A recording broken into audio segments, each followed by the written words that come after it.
Welcome everyone to the ARIST launch party. This is ARIST's third and largest issue to date. We just keep growing by leaps and bounds, which is really fantastic to see. And we have in this issue, I think about 13 papers. So last year we had 10. We started out with about 7.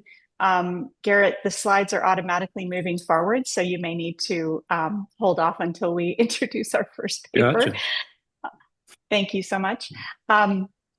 And I just want to encourage everyone on the call. I know we've got some authors here. We've got members of the editorial board. We've got other members of ASIS. It's fantastic to have you all here to listen to our authors speak about their papers. We're going to hear from not every author today, but a nice selection of the papers. And I encourage you to check out the ARIST site that sits on ASIS platform if you want to browse through the entire issue. And thank you so much. It's always wonderful when we do all this behind the scenes work, and then we get to have this little launch party and we get to actually hear from the authors in real time. I'd like to do a big shout out and thank you to our editorial board, to all of the authors, and of course our peer reviewers who work tirelessly to make ARIST come together, as well as Garrett, who is our managing editor for the platform. Please be sure to encourage your authors your colleagues to think about submitting to ARIST. We'd love to have new ideas for papers and topics because review papers, it's almost unending as to the scope and reach of what we can cover. On that note, I am going to invite our first speaker, Matthew Marinick, to join the floor. And as you see already in real time, the slides will progress as you start talking. That means it is timed. It will move to the next person. And so please do wrap up your comments, and then we will move on through each paper. We will also have some time for Q&A at the end of the session. Thanks very much. And Matthew, if you are on the call, over to you. All right, thank you. Thank you, Lisa and Garrett and everyone. So I'm excited to talk about my paper, which is titled Technical Standards Within Socio-Technical Systems. I'm based at the NSF National Center for Atmospheric Research and University Corporation for Atmospheric Research in Boulder, Colorado. And so the idea for this survey is really to look at standards. So standards are essential to technologies, to information professions, to collections of information in so many facets of our lives. And so I wanted to really pick up on that. And as it says here, the last, sorry, we're jumping around a little bit. If you can go to the next slide. Show you people. Well, what happened was, okay. Also getting some noise from one of the viewers here. So I'll just keep going then. So the last standards focused paper. But who are the participants? We're getting some noise from one of the viewers here. There we go. Can people please mute their microphones? Thank you. And Garrett, can you please manage the slides? We've got some jumping around happening. Sorry, Matthew. No worries. The last standards focused ARIST paper was published in 1991. And so 1991, obviously a long time ago, there's been a long evolution of many things since then. And so I wanted to pick back up on that topic and fill in some of the gaps since then. One of the themes, if we can get to the next slide eventually, that you'll see out there for research since 1990 in standards is that really expanding the idea of standards beyond them being technical objects to, as it says here from Russell, standardization is simultaneously technological, economic, cultural, and political. So that's what I wanted to do with this survey, was to really dig into the literature that's quite voluminous now on those aspects of standardization. When you do searches on standards, you get millions of results in any literature database. And so there's a lot there. So what I wanted to do with this paper is really look at interdisciplinary perspectives on standards and standardization, looking at how standards reflect political, financial, cultural motivations, how standards are often implemented in different ways. There's lots of studies of standards implementations now, as well as how standards structure work as much as they structure information. So I'm not sure if the slides are auto-advancing, but if they're not, you can go to the next slide, please.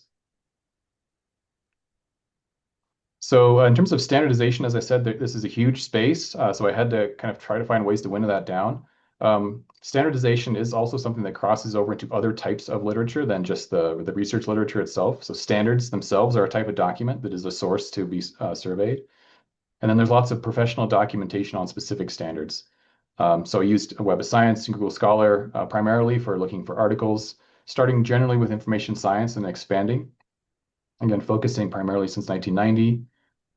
But in order to kind of avoid the huge piles of millions, I did a lot of focused searching on, standards and economics and kind of economical aspects of standardization. So some of these topics are listed here: sociology, history, organizational studies. And so the review covers many of these topics and how they're related to standardization. And then I would use citation chaining to go beyond what I found through the databases. Next slide, please.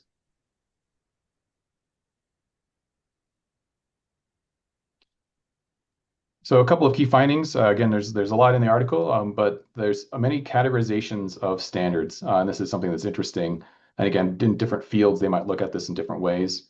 But one way of looking at standards is looking at what is being standardized. So there's many categorizations of standards. Say, there's performance standards and measurement standards and design standards, terminological standards, procedural standards. Other categorizations will look at the actants involved, so if it's people or machines that are doing the standardization. And then, of course, there's many categorizations that look at specific types of standards for particular purposes, such as standards for metadata collection or search systems. There's lots of interesting conceptual debates here as well. One that came up when I was writing this is, does something need to be adopted to be considered a standard? Or is anything that's released by a standards body a standard, whether people use it or not? But there's also lots of practical issues here, implementations in particular. As I said, there's been lots of studies of implementing technical standards. And now we're moving forward, so that's fine. I can keep going. One thing that I do want to say as a summary topic is that there's a cultural connotation or a sort of stereotype that technical standards and standards in general force sameness. And one thing that I really saw is that there's a lot of work on standardization that's really focused on intending to enable diversity and innovation. So still a lot of standardization work is at sort of the boundaries of things, right? So connecting types of things to each other. And so if you standardize the connections, then you can have diversity on either end of that. So there's really a lot of the technical standardization effort that's focused on enabling many different things to connect to each other, perhaps in standard ways. I'm just going to kind of jump to the second bullet here, which says standards is really a very socio-technical process.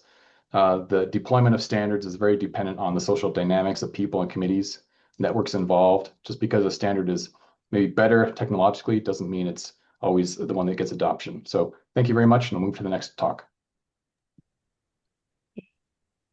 Should I start? Yeah, Lisa and Garrett. Yeah, and I was going to say everybody can shout out if you want me to just pause on a slide or go back to a slide for a second.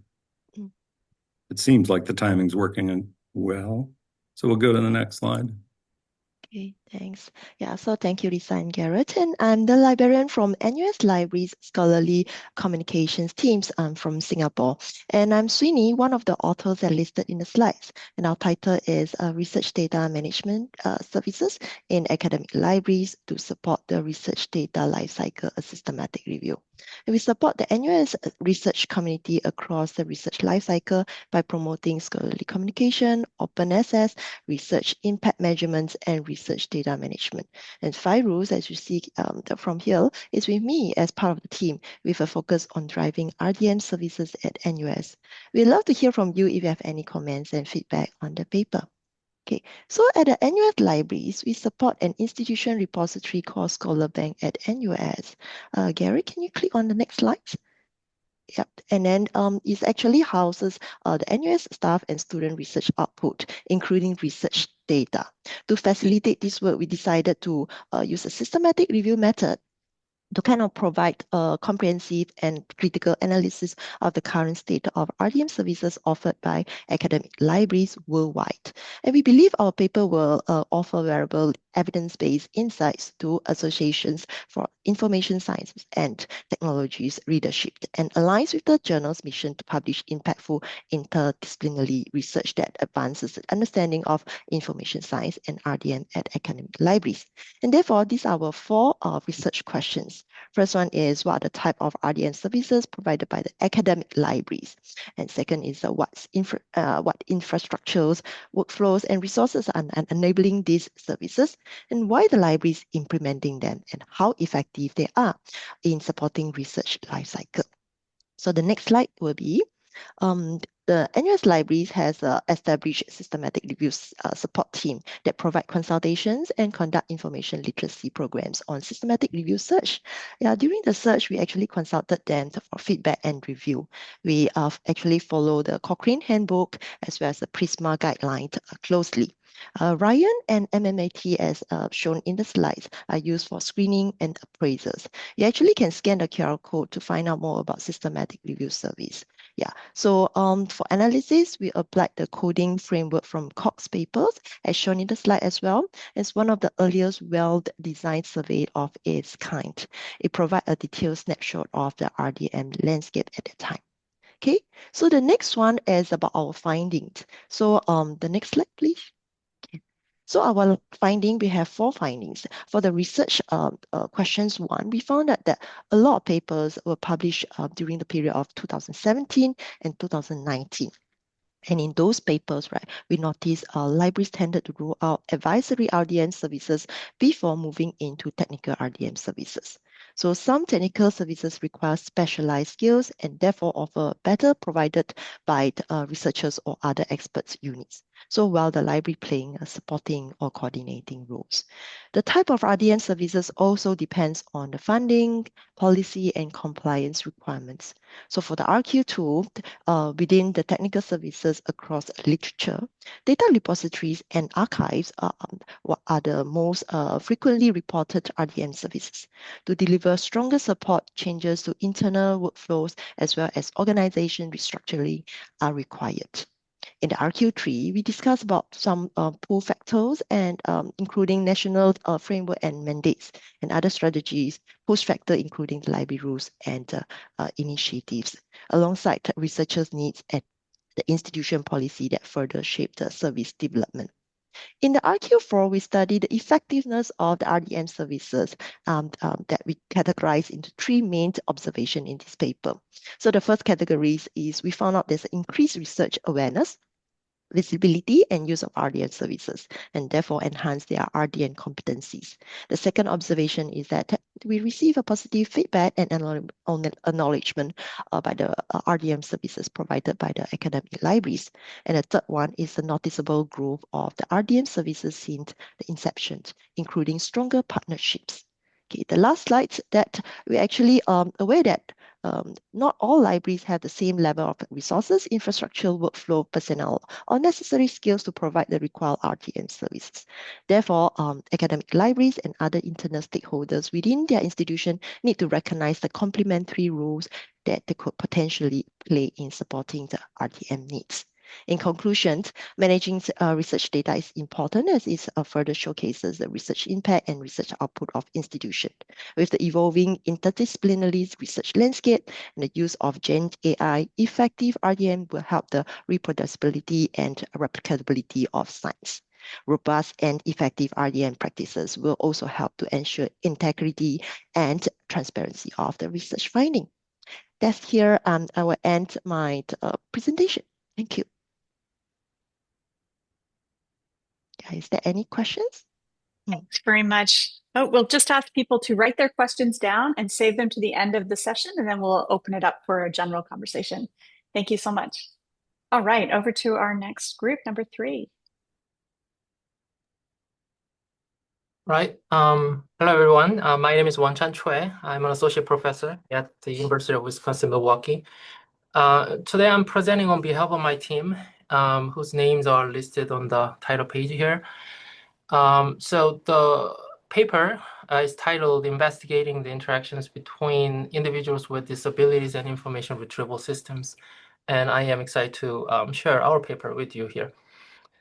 In this paper, we examined how people with disabilities navigate and interact with information retrieval systems, or IR systems.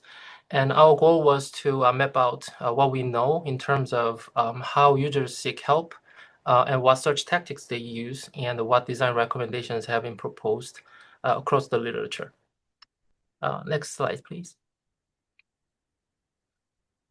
Yeah, our review is grounded in an important reality regarding disability. So about like 16% of the global population live with different types of disabilities.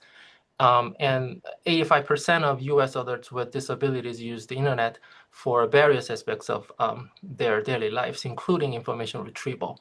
So digital accessibility or web accessibility is a very important part of not only people with disabilities or people without disabilities, so it's for everyone.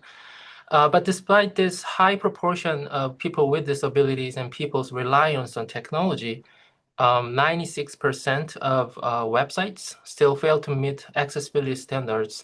So this gap has significant implications for IR experiences.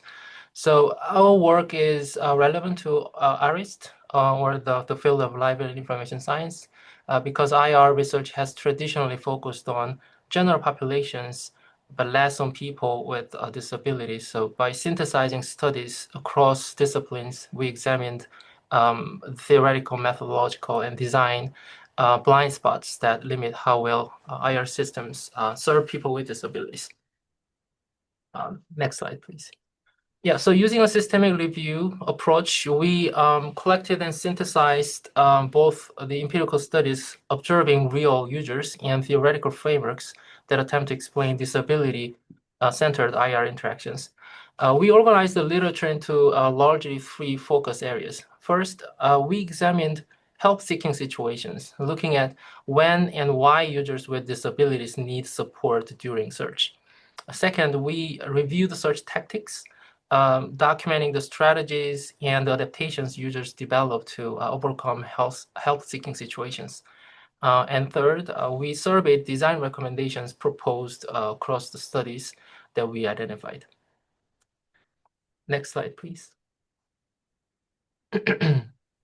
Yeah, one key takeaway is that help-seeking situations often occur because IR systems are not fully aligned with users' sensory, cognitive, or motor needs. So when interfaces place unnecessary burdens on perception, memory, or physical interactions, users must rely heavily on external tools or assistance, and they have to come up with workarounds to interact with the IR systems.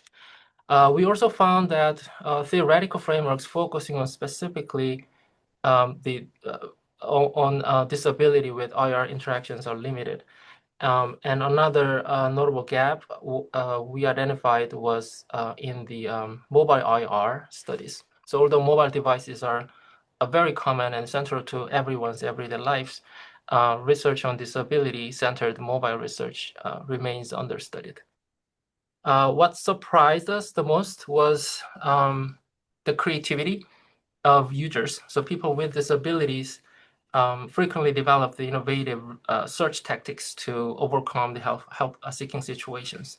So their adaptive strategies highlight both resilience and unmet design responsibilities. Next slide, please. So in conclusion, so regarding the directions for future research, one major gap I want to highlight is the lack of research beyond WEIRD, WEIRD context, which stand for Western educated, industrialized, rich, and democratic societies.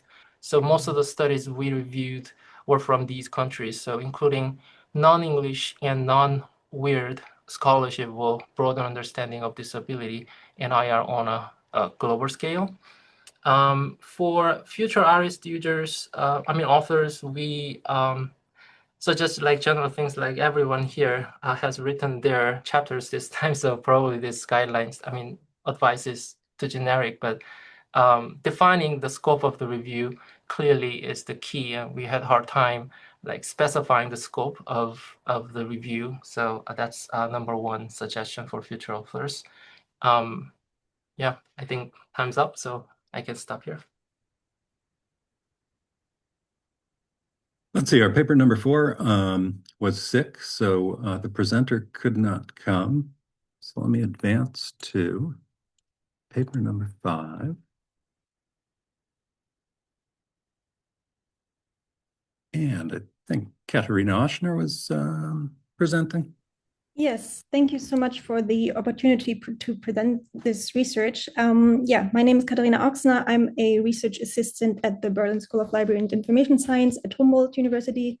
And together with my colleague Jesse Demin from the University of Borås, I wrote this review called Neurodivergence in Academic Libraries, a review of findings, recommendations, and remaining gaps in practice and research. But before I talk about the review, we can go to the next slide, please, because I want to kind of give a short introduction into the topic to kind of make sure we're all on the same page. So the term neurodivergence is kind of like based on the belief that the neurological makeup of the brain is simply naturally very diverse, and being neurodivergent means that the neurocognitive functions of neurodivergent people differ significantly to those of neurotypical people. And the term is kind of rooted strongly in the autism community and has therefore often been like advocated by and associated with autism and that community, but it has since also been expanded to include a diversity of different neurological and also psychiatric brain functions, most commonly ADHD, learning disabilities, and Tourette's syndrome. So how is this relevant for LIS research? Neurodivergent people are, of course, users of academic libraries, and while LIS researchers agree that neurodivergent patrons are a very important user group, both scholars and practitioners still lack knowledge on neurodivergent library stakeholders, and accordingly, these users and stakeholders can face barriers in libraries. And I was very interested in this topic, but found no existing overview. So the goal was to create one, and we did that by conducting a scoping review. And we wanted to kind of find out if within, we can do the next slide. If within the research on the topic, what are kind of the main research topics and findings across these topics? What services do academic libraries offer for neurodivergent stakeholders, and what further action is suggested, and what gaps are there and that can be addressed by future research? And to find relevant work, as you can see in the figure on the right, we searched Scopus, Google Scholar, our university library catalog, and the database LISA with keywords that represented either a type of neurodivergence and academic libraries, since that was our focus for this review. And we also set literature alerts, followed citations backwards and forwards, and checked relevant authors' biographies. And that way we ended up reviewing 47 works. We can go to the next slide, I think. So these are kind of our findings. We identified the following 4 main research topics, which are neurodivergence and academic library staff, neurodivergent patrons, library services, and library spaces. And across these topics, we found that autism has been a primary focus. We confirmed a lack of awareness and knowledge on neurodivergent patrons and colleagues among library staff, which is why training through LIS education programs, academic libraries, or library associations has been suggested. And a common theme was also that support and services developed for neurodivergent stakeholders are also very beneficial for neurotypical people or stakeholders. So in every way, including neurodivergent people is really a win-win situation. And the most commonly recommended services were customizing library spaces to be sensory friendly for neurodivergent people, integrating universal design for learning into library construction, and providing social support for users. So like I hinted at, we can go to the conclusion slide, sorry. Like I hinted at before, we found gaps in the research on neurodivergent conditions other than autism, especially Tourette's and learning disabilities. So future research should involve the respective user groups. We also did not read a work or found a work that talked about how intersectionality affects accessibility. So how factors like class, gender, or race play into this. For example, women are often report to experience ADHD differently than men, which would of course impact accessibility services. To conclude, the studies we reviewed kind of agree that academic library must improve their accessibility of their spaces and services, and also critically examine like how systematic bias and ableism are embedded in their structures and also everyday practices. And the consensus is also that neurodivergent scholars and stakeholders need to be included in the creation of new services and further research. Thank you so much.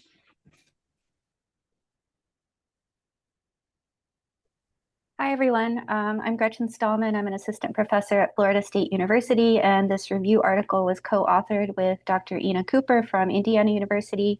Our paper is called Evolution of the Long-Tail Concept for Scientific Data. We're really thrilled by the opportunity to be here, to have published our work in ARIST. It was such a good fit for our intellectual and practical questions, and it was fun to experiment with our review methodology, which I'll explain in the next slides. So thank you to Lisa and Garrett for hosting this launch party and for the opportunity to be here. I never did a PechaKucha, so I think I didn't plan a minute for the first slide. So I think if you can advance to the next slide, please. Thank you. Okay. So the review analyzes the evolution of the long-tail concept for scientific data and the impact of this concept and implications for information science and data curation.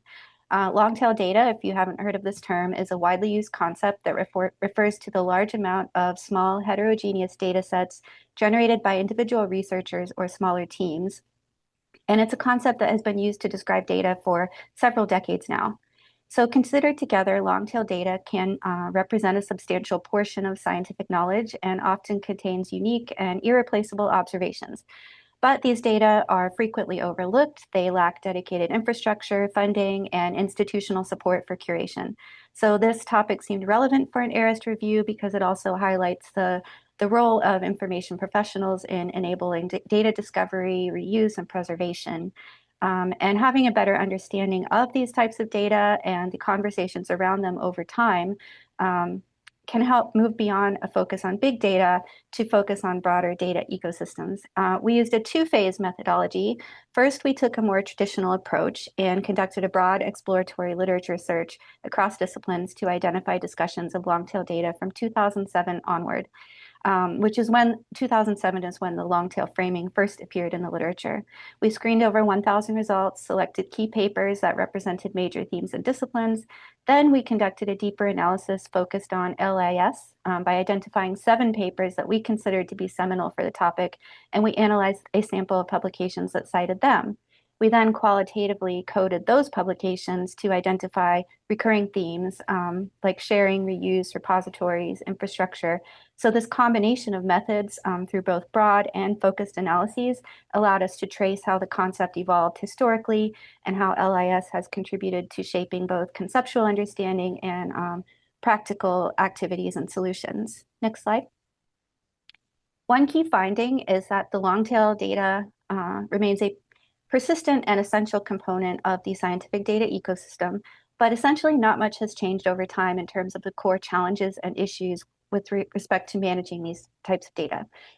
Despite the prominence of discussions and focus around big data, most research still produces smaller distributed data sets that require complex active curation activities. Barriers such as lack of incentives, limited infrastructure, and insufficient support continue to affect access and reuse.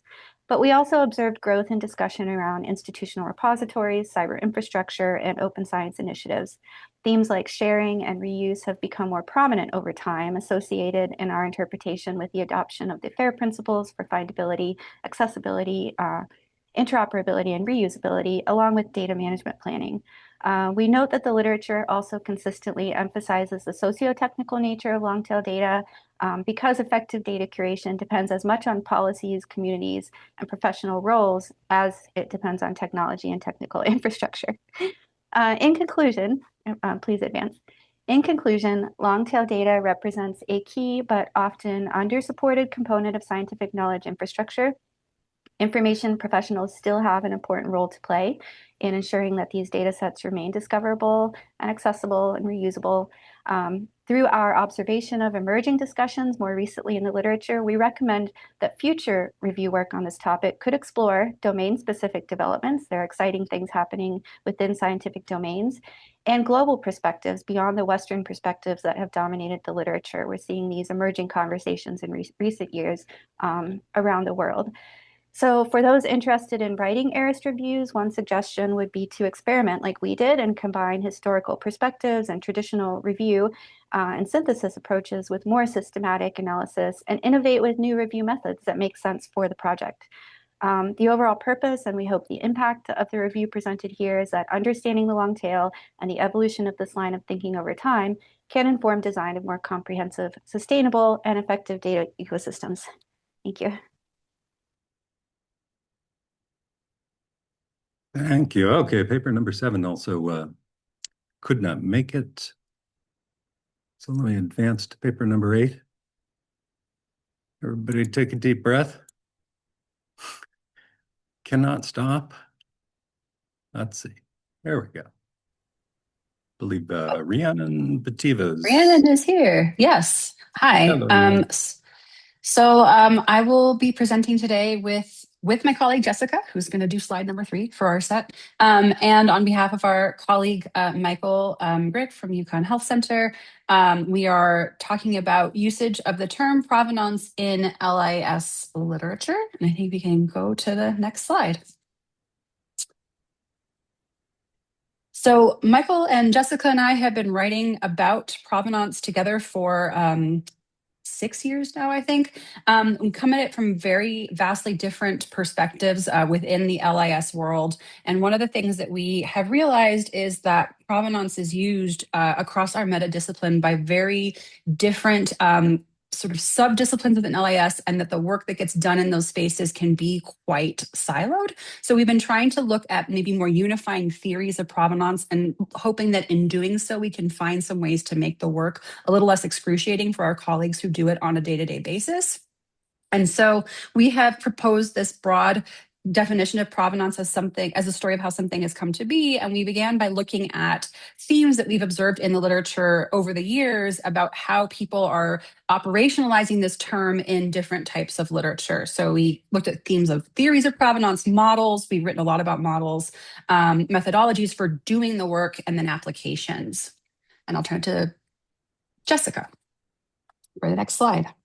Great. So based on, like prior works about systematic reviews, such as Dr. Linda Smith 2024 ARIST paper, Kelly and Sugimoto's, I think 2013 JSIS review, and our own systematic review paper, we actually adopted a 7-step systematic review process and customized to where we actually needed to be as well. So first we located sources for finding papers, and we use Web of Science in our case. And we developed some inclusion and exclusion criteria, like what kind of publication type and language and etc. We developed search strategies because we noticed provenance as a term has been used vastly. Provenances, there's even a verb tense, provenancing. So we decided on the search term provenance without the E and then a wildcard notation there. And that actually yielded us about 36,000 papers to review. And because of the vast amount of papers, we have to narrow down based on our inclusion and exclusion criteria and select the relevant studies. And that led us to led us to doing paper abstract along with Web of Science papers and narrow down the area specifically to LIS papers to a final subset of 245 papers to review.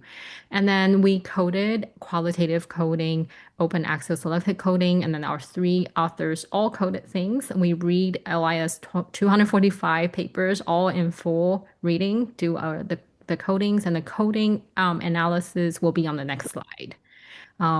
I also wanted to point out we reached a substantial agreement on all the coding process. Which is what happens when you do nothing but provenance together for 6 years. And so one of our key findings here was that we came up with a typology of how provenance gets used within these articles. So we noticed they're not often very specifically defined or ever defined in a lot of papers. They're mostly used and employed. And we came up with these 6 different ways in which they appeared multiple times in both LIS specific literature and top papers about provenance in all areas that were published with Web of Science indexing. And so our key typology here was that sometimes it's used as a story, as a marker of authenticity, as a performance of compliance, as a discriminator, as system characterization, and as process. And they're all fairly different in their application. And we think sort of figuring out those places where those differences lie and where the similarities are probably really rich grounds for figuring out how to do better provenance work. So our takeaways here really were that understanding the differences in both the meaning and the intent of the term provenance is important for day-to-day GLAM tasks, I think, which is places where we assume provenance works take place, like defining metadata requirements, curation of provenance data. But we also found that provenance is valuable in many disparate contexts, which must be adequately reflected in our curatorial activities. Because one of the other things we found in doing this work was that I think it's not often made clear enough how much provenance is really the sort of imbricated and heavily tied together, but separate aspect of data collection and storytelling on top of that data collection. And we think that this improved understanding of these many uses of provenance will improve collaborative research within LIS and to other fields. And because somebody asked us at a recent talk, why do we do this work? So that we can make provenance work better for everybody who has to do it on a day-to-day basis. And that's it from us.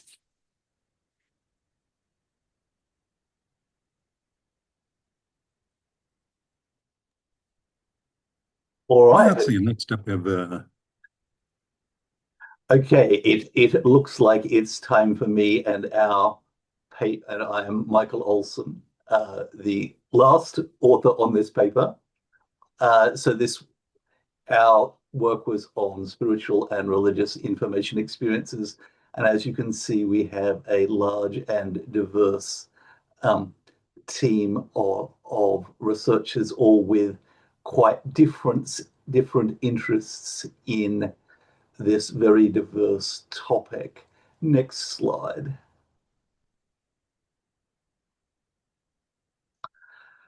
So the aim of the paper was to examine the scholarly literature at the intersection of information, spirituality, and religion. And one of the major challenges was working out what exactly spirituality and religion might mean. And the process of deciding what we could cover and what not was very much an inductive one. And we ended up with these four broad areas: spiritual and religious collections and services, which unsurprisingly was the overwhelming majority of the literature; everyday lived religion and practices; digital religion, and design considerations. So the methods that we used, it started with bibliographic databases, literature alerts, citation chaining, etc., to gather as much literature as we could, and in particular to hunt out. So it would be fair to say that if you are interested in the bibliometric collections of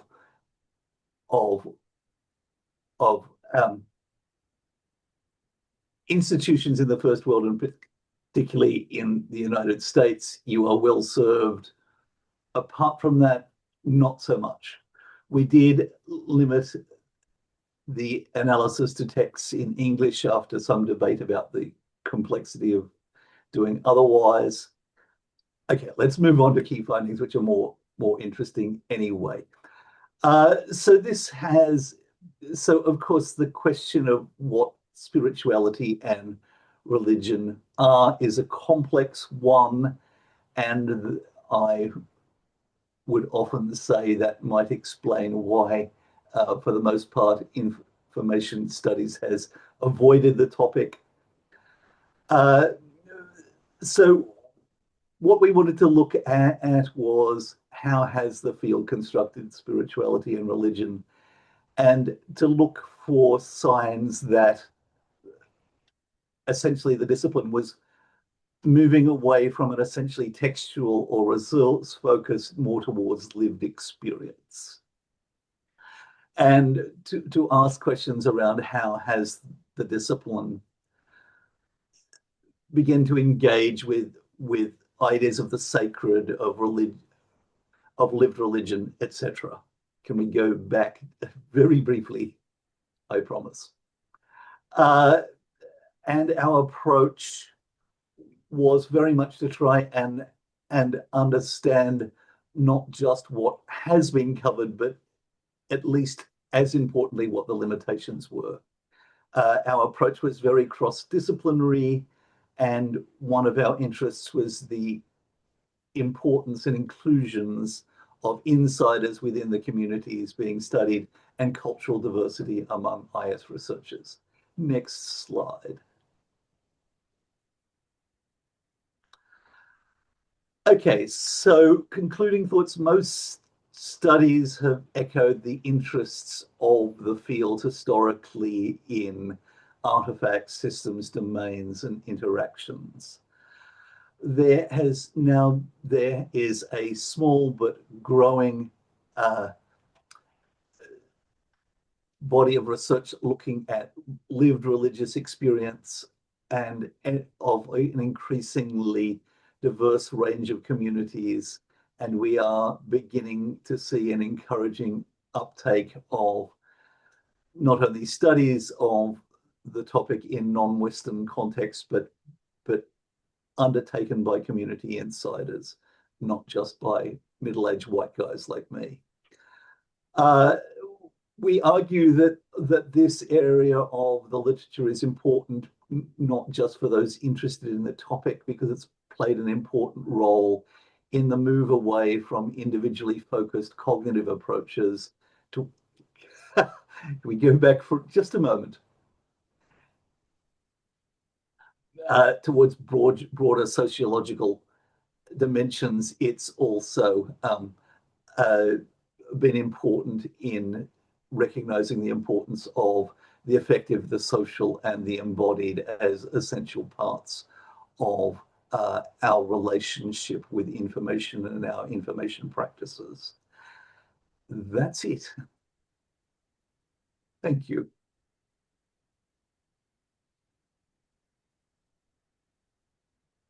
I can keep going if you want me to. I think that was our last paper. You get the final word, Michael. Well, not quite, because what we want to do now is open it up to the floor for some questions. As you can see, we have such a diversity of topics. It's quite amazing. Every time manuscripts come across the desk, I'm just quite shocked at the breadth of the field, but not in any way surprised, but very pleasantly happy that people do submit to ARIST on a variety of topics. I know there's been a little bit of discussion in the chat already, and I might just ask some of the folks that have asked a question there to ask it to the group. Who would like to jump in with a question? Maybe if you actually raise your hand in the system, then I might be able to see you. I can see everybody at the minute.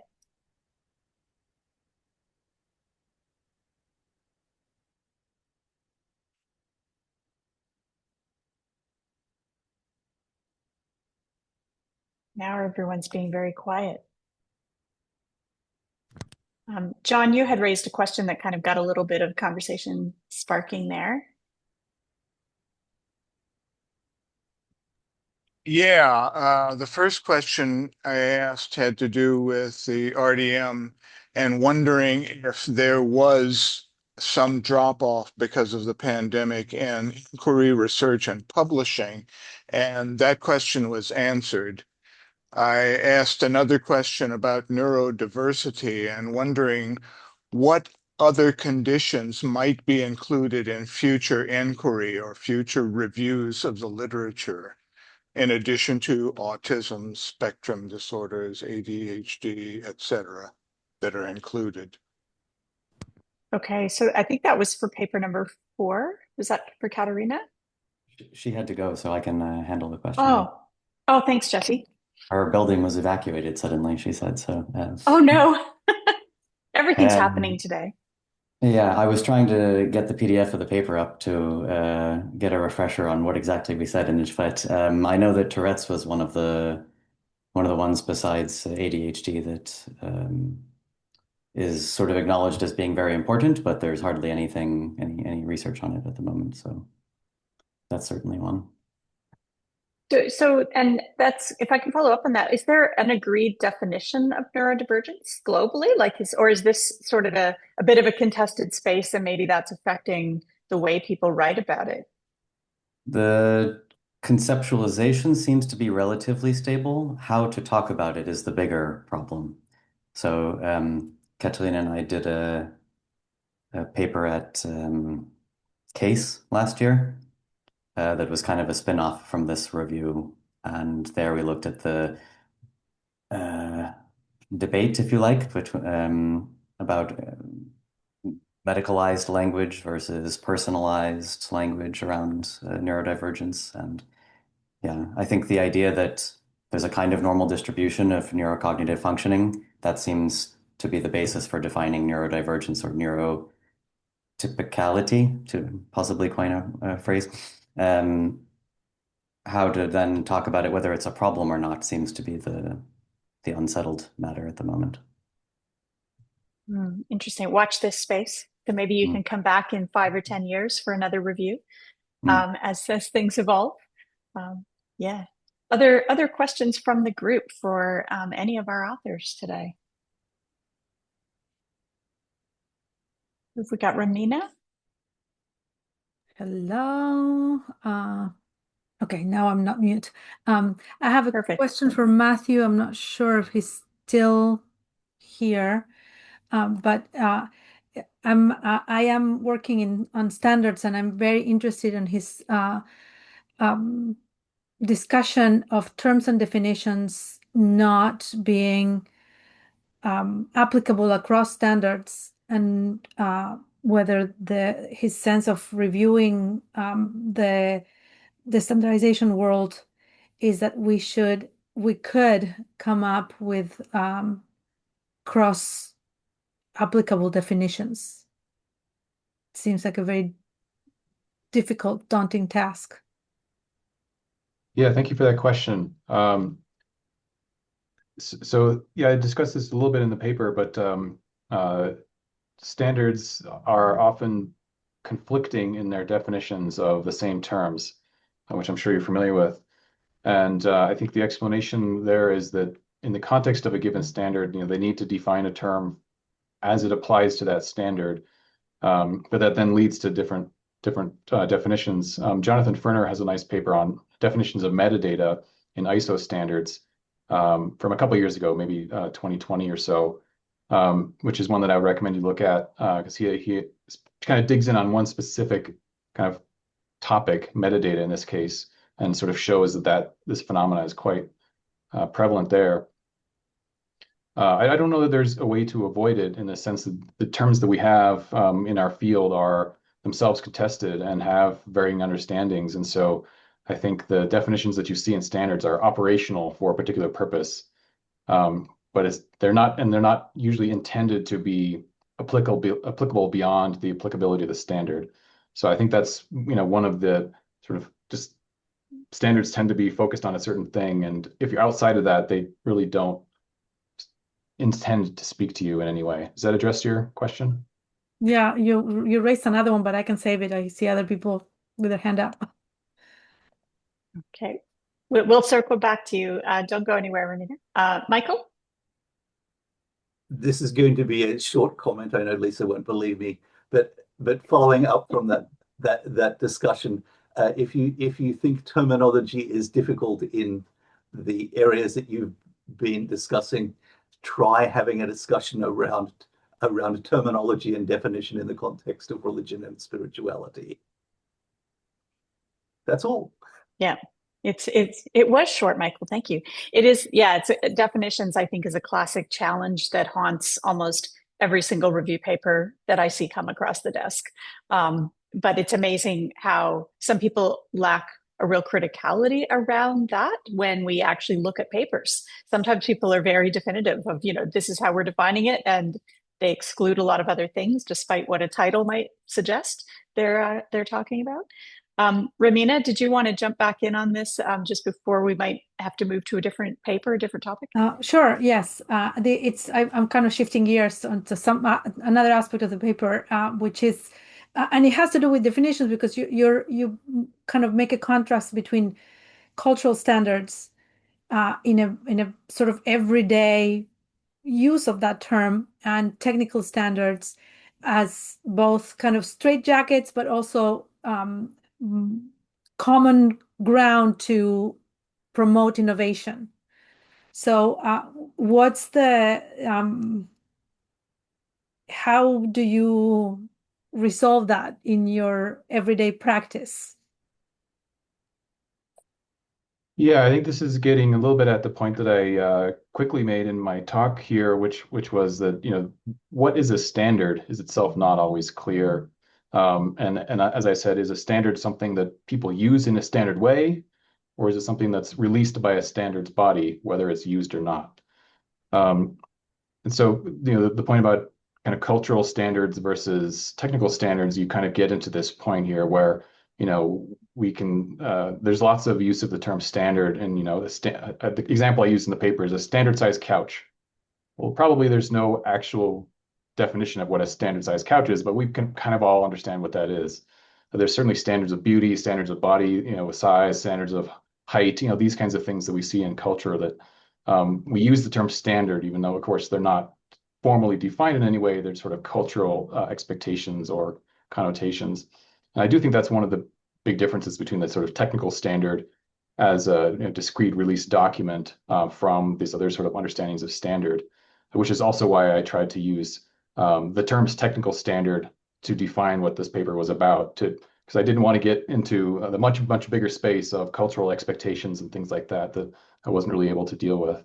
But I think there's also related aspects here where I think going back to your initial question about definitions, one of I guess my sort of potentially hypotheses about the different definitions that show up in different standards is that there's might be a social dynamic there where if pockets of definitions have the same standard pockets of standards have the same definition of certain terms, you might think that there's sort of a social aspect that those groups tend to work together and those standards tend to work together, because often standards reference other standards most commonly. And often standards will refer to other standards definitions when making their own definition. So I do think that there's a cultural aspect and a sort of social networking aspect of definitions that are in common probably also reflect social networks that are in common. So those are a couple of responses to your questions. Thank you. You just triggered, reminded me of a story in a book I read last year, The House of Huawei and Technical Standards. There was a fight between CDMA technology and the Chinese technology that Huawei developed, and they met internationally. They met actually in Reno, Nevada, and there was a lot of butting heads and negotiation over how to use the standards and which one was going to win. Nobody won, and they divided the standards. They made it complicated, but they divided the standards in two. Yeah. Just want to say one more thing about definitions, and this is about dictionary definitions. And I thank Berger Hierland for helping me with this point, which is that when you look at dictionaries, they have many definitions of standards, but almost none of them actually map to like the technical standards that LIS professionals work on. They're always sort of, like jazz standards or like a gold standard or standard as a flag. And there's many of these definitions, and I do touch on this in the paper. But I think that's an interesting thing that the standards that we sort of ubiquitous in our world as information professionals are not really reflected in dictionary definitions. And I think it's a kind of question mark why that is. So interesting. I love that we can geek out in our discipline about these kinds of things that other people just, don't spend very much time, I think, thinking about. So yeah, lots of territory for future. Other questions from the floor? I know there have been side chats going on in the chat. I don't know if you want to bring that into the conversation more broadly, or if people have other new questions for any of our authors.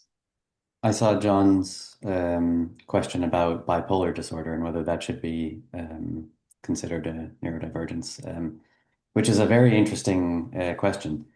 We didn't include it in our search terms in the review. And to my memory, we didn't see it in any of the literature we retrieved, which might, of course, be due to the fact we didn't include it as a search term.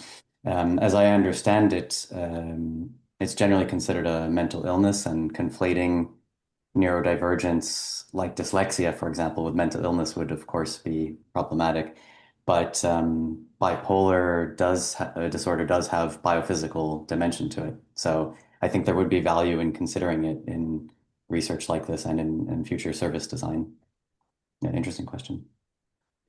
It's a great question. And it just speaks to also just the issue of so many shifting landscapes. I mean, we know that things that get classified, under the official, mental health guidelines change over time. And, it is really interesting, right? The more we learn, the more science we do, the more we actually understand the complexity of the human mind. Yeah, and again, goes back to all these definitional challenges of what's in and what's out. Because if you are classified in certain ways, then you get certain benefits potentially or not. Yeah, really contested an interesting space. Other questions or comments?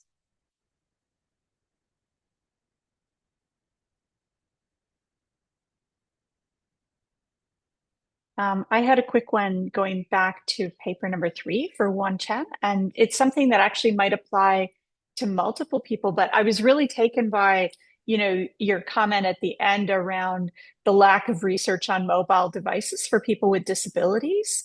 And that quite surprised me, I have to say, because I haven't looked at the literature, but in a long time around disability, but mobile, as you said, is so embedded in our everyday lives, and yet what a huge gap in our understanding. When I know so many people that do have various types of disability that really do rely on their smartphones and tablets and other things. So I'm curious just about where you think that's coming from. Like, why do we have that gap? How do we actually attempt to maybe address that gap? And I'd be interested to hear from others of you that have written papers around those kinds of really interesting gaps that you found.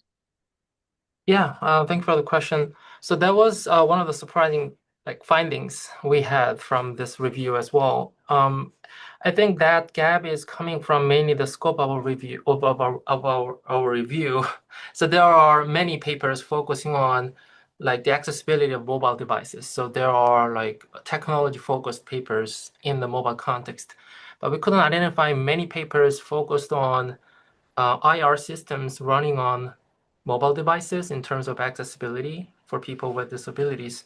So I think our specific focus was one of the reasons why we couldn't have identified many articles. So that's why we identified it as a direction for future review. And our team is actually working on the accessibility issues on mobile platforms for IR tasks. So we felt kind of self-citing our works repeatedly because we couldn't identify many papers focusing on mobile platforms for IR accessibility. So that's my 2 cents. Yeah. Thank you. Well, just keep up the good work and the good fight, and convincing other colleagues in the IR space to do more work in this area. Yeah, thanks. Other comments or questions? All right.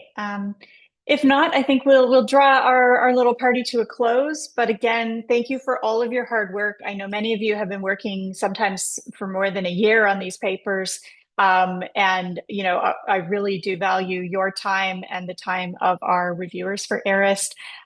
We already have, I think, about 4 papers accepted for our next issue. So things are definitely in train well for 2026. And please do encourage your colleagues or yourselves, if you have new ideas, to continue to support the work of ARIST. And thank you for coming along today. It's so great to hear about the diverse topics, and look forward to reading about your work and seeing you at upcoming conferences. Take care, everyone. Thanks, Lisa. Bye.